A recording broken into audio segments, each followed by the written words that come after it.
राज्य सरकार एथिपाई एप्रिल 1 तारिख ओडिशा दिवस ठारू एप्रिल 14 तारिख ओडिया नववर्ष पर्यंत राज्यव्यापी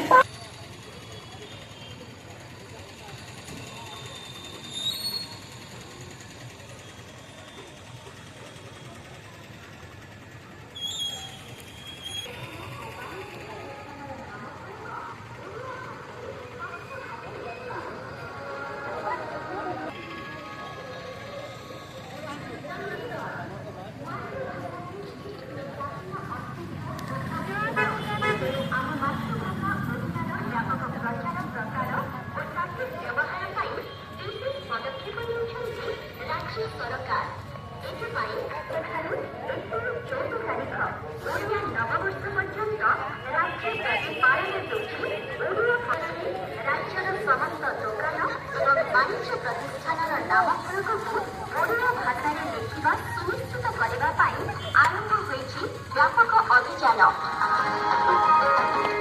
जानी रखु ओडिशा दुकान और वाणिज्य प्रतिष्ठान आईन अनुଯାयी ओडिया